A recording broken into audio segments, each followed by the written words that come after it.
Hello and welcome to today's session of Insights with me. In today's session, I'm going to talk about lead acid battery fires and why the batteries explode or why do they burst.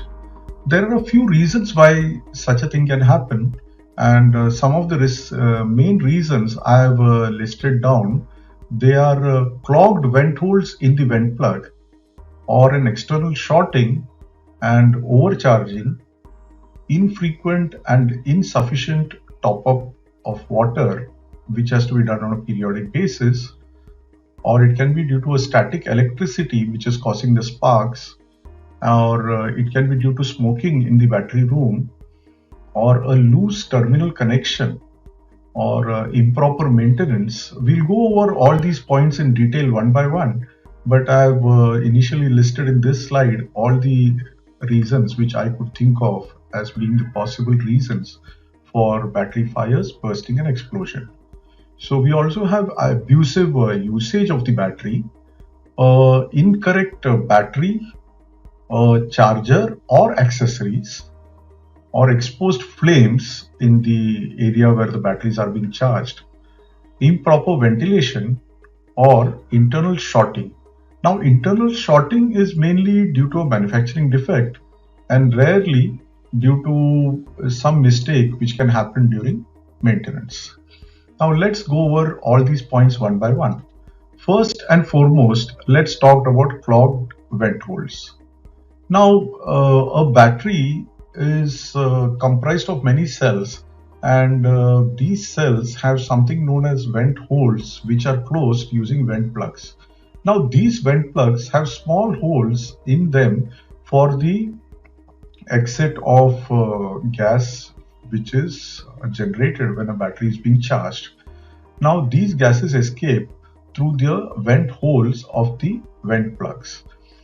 Sometimes it so happens that the battery is used in areas where there is a lot of dust and smoke and fumes and all this, and sometimes these vent plugs, vent holes of the vent plugs can get clogged, and this can lead to a pressure buildup inside the cell, and because of which there can be an explosion. Now, periodically these vent plugs need to be removed and cleaned. You just need to clean it with water, and in case it doesn't get cleaned and you're using soap water in a bucket, please ensure that again these vent plugs are all cleaned with plain water and the soap solution is not left as a residue in the vent plugs before using it on the cell covers. So the clogged vent holes can be one of the reasons for pressure buildup inside the cells, and this can cause an explosion. So this is one of the reasons. The next is an external shorting. Many a times we find that the maintenance personnel are doing some maintenance and they short the positive and negative terminals. This is very dangerous, and it is something which can even lead to an explosion because the battery contains a lot of power, energy, and the battery being the bigger the battery, the more dangerous it becomes. And in case of such a shorting, sometimes the metal tools which are used, we have found that they sometimes even melt, and that is a very dangerous thing to have happened. And in the case of automotive battery, what happens is there are battery supporting frames, and if these frames are not tightened and do not hold the battery properly, the battery is continuously shaking, and sometimes maybe one of these hold down clamps touch the terminals, and there can be an explosion. So you have to take care. Another thing is, while working on batteries, it's good to use insulated tools. Even if you're using a spanner, it's better to wrap the other end with insulation tape, or put a tubing on the other end which you're not going to use, because most of the time you're using one end of the spanner and the other end is not being used. It's better to insulate the other end so that it doesn't touch the positive terminal when you're working on the negative, and vice versa. Now, another reason can be overfilling of the batteries because when you overfill the batteries, what happens is you may say I'm only putting water and it's coming out, but it actually comes out along with a little bit of electrolyte too. And electrolyte is sulfuric acid, which is conductive, so it gives a current path leading to shorting because of the conductivity of the acid. And this happens mostly with cycling batteries and batteries used for traction purposes, or so to say the motive power application batteries, where you have many cells connected in series. And the topping up has to be done quite frequently, and many a times people are careless and they do overfilling, and this can be a problem. Now coming to the next slide, we see that overcharging is also one of the reasons because of which there is an excess evolution of hydrogen gas, and this can be a major cause of explosion. Suppose you are using a battery which needs a certain charger, and if your charger is of a higher capacity, naturally this charger is going to overcharge the battery. The other way, suppose you are using a charger which is proper, but then you should have used a certain ampere hour of battery, but because of cost constraints or availability or some other reason, you are using a smaller battery and charging it using this charger, again you can have problems of overcharging. And this has been observed mainly in the case of cycling batteries, or so to say the traction batteries. What happens is you have a 48 volt 500 Ah battery, and suppose the charger of that has become damaged, you have a 48 volt 800 also with you, the battery as well as the charger, and you feel that it's okay to use a 48 volt 800 Ah charger for the 500 or 516 Ah battery, because you say anyway the voltage is the same. But in such cases, the current delivered by the battery is suitable for a 800 Ah and not for a 516. Actually, the 516 battery can get overcharged and heated up, and if there is a too much of hydrogen evolution also, it can be a cause of explosion.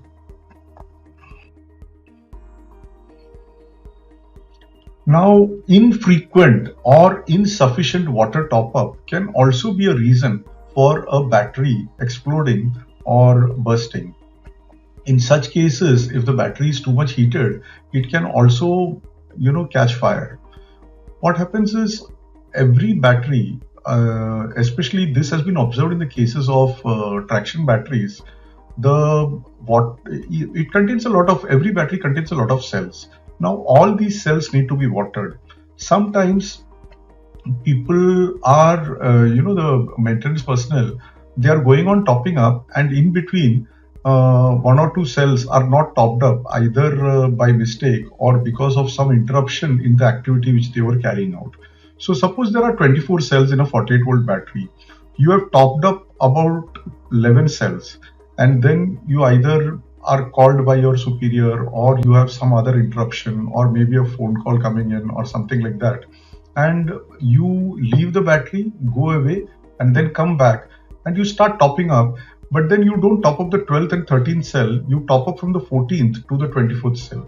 The 12 and 13 cells do not have water, and there is a possibility, that is what I call as improper topping up, or underfilling which happens in these two cells can also be a cause of heating up of these two cells when you're using it or when you're charging it.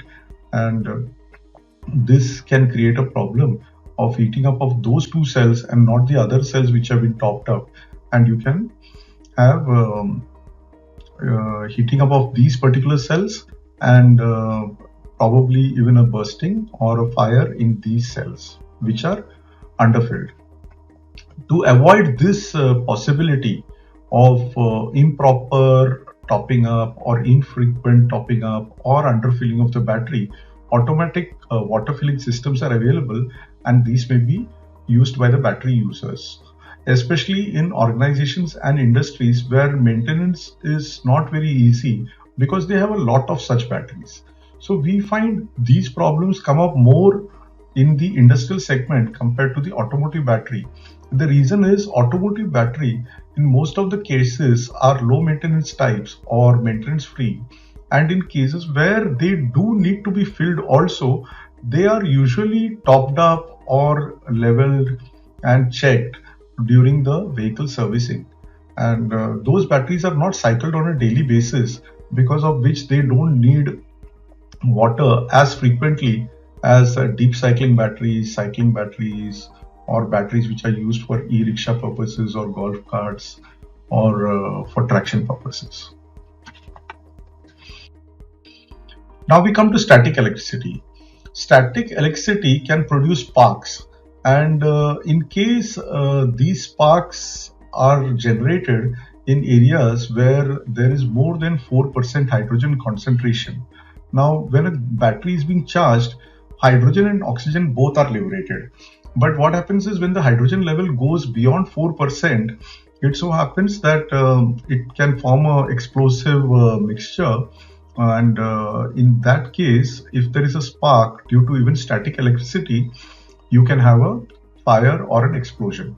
This is more so when the humidity in the atmosphere is lesser than 60%. Smoking, for the same reasons, like I mentioned, must be prohibited in battery rooms, because when the hydrogen concentration is more than 4%, smoking and a spark or a fire due to smoke can also ignite and cause a fire in the battery room. Loose terminals. Now, when you have loose terminals and when a battery is getting discharged, what happens is you have a high current drawn. And when this high current is being drawn, there is a lot of resistance because of the loose contact or the loose connection. And generally we see sparks, and these sparking can cause an explosion of the battery, especially because these connections are very near the vent plugs, and just below the vent plugs or from the vent holes, you have a lot of hydrogen gas being liberated and coming out. And these loose terminals or loose connections of sockets is something which needs to be taken care of. Now, batteries which are used are the flooded electrolyte types, are the ones which need to be maintained, and they need to be maintained in line with the battery manufacturer's instructions. These may vary, and the user has to follow the user manual given by the battery manufacturer. This is very important, and all battery users must ensure that proper maintenance of the battery is being done in line with the battery manufacturer's recommendations. At times, batteries are used in areas where there are rough roads, uneven surfaces, and in certain cases, it has been noticed that the vent plugs have not been tightened, and the person is using the battery with loose vent plugs. And in the case of traction batteries, it has been observed that there are even missing vent caps or vent plugs, and the vehicle is being used. And of course, using with the loose charging cables is something which is not at all to be done. So these all come under abusive usage of the battery, and these can also create problems, because when you use a vehicle with a loose vent plug or a missing vent cap, you will definitely have the electrolyte coming out, and the electrolyte coming out in such a manner can go on top of the battery. And as I mentioned earlier, electrolyte sulfuric acid can create a conductive path, which is not at all recommended. So use the battery properly with the vent plugs in place, with no missing vent caps, and by ensuring that there are no loose cables. Now, another thing which one needs to take care is incorrect battery, charger, and accessories.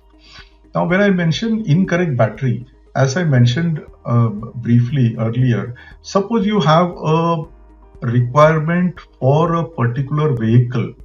Now, in the case of, let's say, automotive, for a tractor, suppose you need a 12 volt 100 Ah, and you find that this battery is either not available in a rural area with a particular dealer or with any dealer in that area, and you want to start your tractor.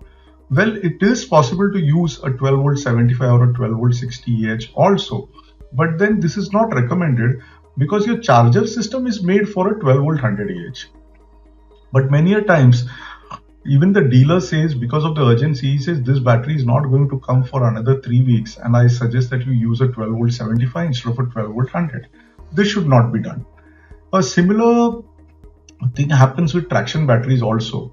Many a times, a customer asks for a 48 volt 500 Ah battery, and once the rate has been given, he starts feeling that it's too high, it exceeds his budget, or he's not able to decide on it. And finally, he says, what else can be done? Why don't you give me a 48 volt 400 Ah battery? Now, the manufacturer, just to effect a sale, must also take care that he doesn't give a 400 Ah where a 500 Ah is required. But there are cases where, after inquiring for a 500 Ah, without telling the manufacturer, the user floats an inquiry for a 48 volt 400 Ah battery. And the manufacturer is not aware that it's for the same application or for the same vehicle, and he ends up supplying the 48 volt 400 Ah. It's only when the problems crop up that he comes to know that a 500 Ah was to be used and a 400 Ah has been fitted in that vehicle. So this is a case of incorrect application of the battery. I mean, incorrect capacity matching of the battery. Now, when I talk of application, battery application being incorrect, now you have an inverter which is supposed to use a tubular battery, but you sometimes, for certain reasons, you end up using an automotive battery. This is not recommended. So that is a battery incorrect application of a battery. And I've also given an example of capacity mismatch. As far as the charger is concerned, sometimes you find that a particular charger is not working, but the voltage is matching with the battery, and you use a charger of a higher capacity to charge a battery of a lower capacity. This should not be done. Again, there are cases where the cross section of the cable is insufficient to carry the large currents which are required by the load.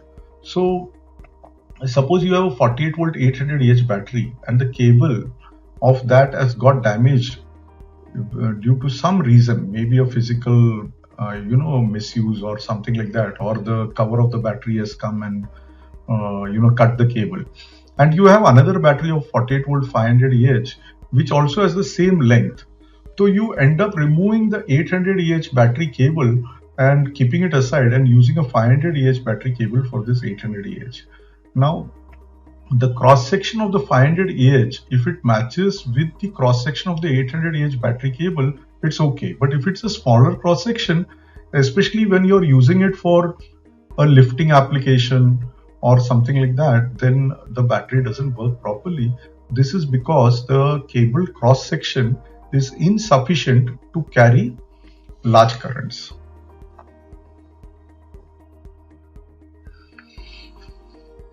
Exposed flames like lighted candles or burners can also cause explosions and must be avoided in battery charging rooms. Again, this is for the same reason as hydrogen being present when a battery is being charged, and hydrogen gas is, it's explosive, and any lighted candle, burner, welding operation or some such thing has to be avoided in battery room.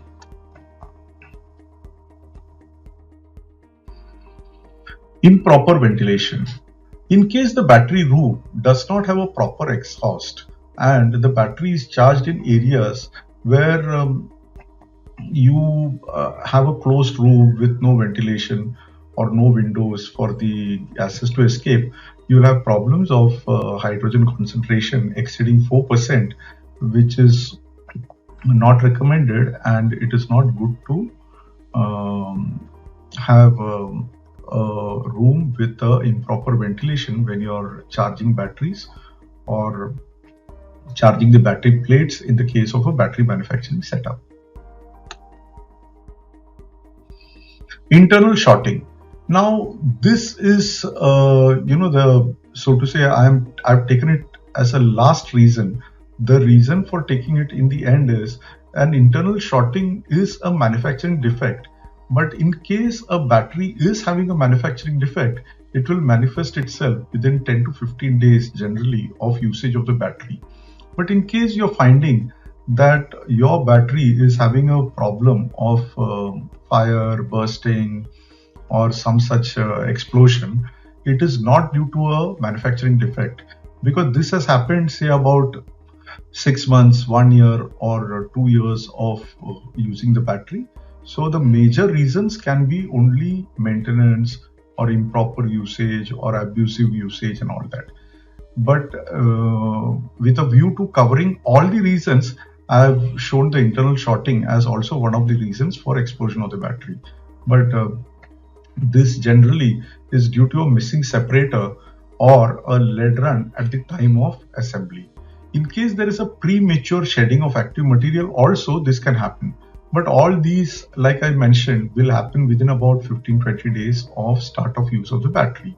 The only other reason for an internal shorting is in case during the maintenance, if somebody has got a coin in the front pocket of his shirt or any metal object or a small metal thing, and if it falls inside the cell through the vent hole, then there can be an internal shorting. Otherwise, internal shorting is mainly due to a manufacturing defect, and like I mentioned, it will manifest itself within a few days of installation and usage of the battery.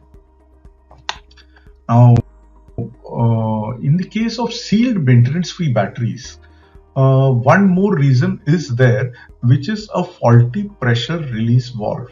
In the sealed maintenance-free batteries, the battery is completely sealed and there is no place for the hydrogen or oxygen which are evolved to escape. They recombine inside, and the battery is made in such a manner that only in case there is too much of a pressure and the pressure needs to be released, there is a pressure release valve which is provided in the battery. In these cases, if the pressure release valve is faulty, then there can be a case where a battery can explode due to the pressure buildup. And this is specific to sealed maintenance-free batteries.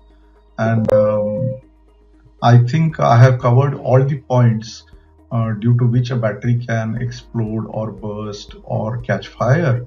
And I hope this session has been useful to my listeners. And thank you very much for listening. And to get in touch with me, you can send me a mail or visit my website. Thank you.